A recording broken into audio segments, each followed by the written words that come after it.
মানুষের জীবনে যে 3টি স্টেপ ধাপ আসে সবচেয়ে কঠিন এবং জটিল, তার মধ্যে একটি ধাপ হচ্ছে কবর, আরেকটি ধাপ হচ্ছে সেই কিয়ামতের বিভীষিকাময় পরিস্থিতি, আরেকটা ধাপ হচ্ছে জাহান্নাম।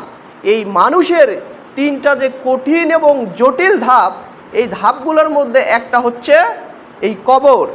এই কবর এমনই একটি জায়গা, এইখানে যখন কোনো মানুষ ঢুকে যায় সেখান থেকে আর বের হতে পারে না। এই কবর এমনই একটি জায়গা যেখানে মানুষের কোনো সহযোগী থাকবে না। সেখানে মানুষ হবে বড় অসহায়, বড় নিরুপায়, মানুষের সাহায্য সহযোগিতা পাওয়ার কোনোই রাস্তা থাকবে না।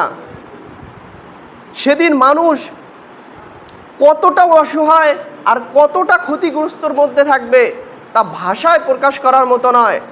যেমন নদীর স্রোত চলে গেলে এই স্রোতকে ফিরিয়ে আনা যেমন সম্ভব না, মানুষ যখন কবরে চলে যায় তখন কবরের আযাব থেকে, কবরের ফিতনা থেকে তাকে ফিরানো বা ফিরিয়ে আনা সম্ভব না।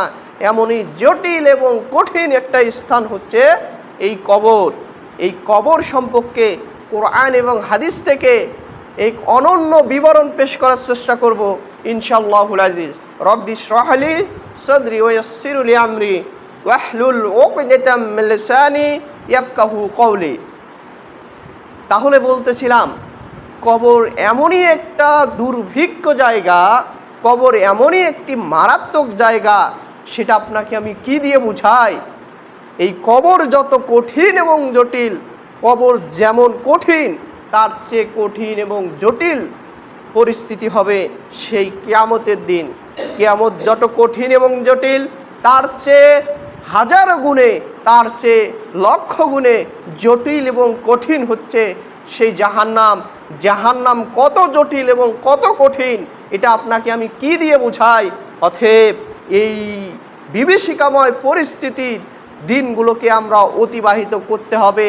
প্রত্যেকটা ব্যক্তিকে, প্রত্যেকটা মুসলিমকে, প্রত্যেকটা মানুষকে, প্রত্যেকটা সম্প্রদায়কে সেই কবরের মধ্যে তাদের বিভীষিকাময় পরিস্থিতির সম্মুখীন হতে হবে। তাহলে সেই ভয়াবহ ফিতনা থেকে আমাদের বাঁচার দরকার আছে কিনা বলেন? অবশ্যই আছে। মানুষ এই কবর থেকে, কবরের ফিতনা থেকে, কবরের ভয়াবহ আযাব থেকে আজকে গাফেল। মানুষ আজকে দুনিয়ার প্রতিযোগিতায় ওতপ্রোতভাবে নেমে পড়েছে। শুধু দুনিয়া চাই আর দুনিয়া চাই, অথচ সবচেয়ে ব্যতিক্রম একটা জায়গা হচ্ছে এই কবর।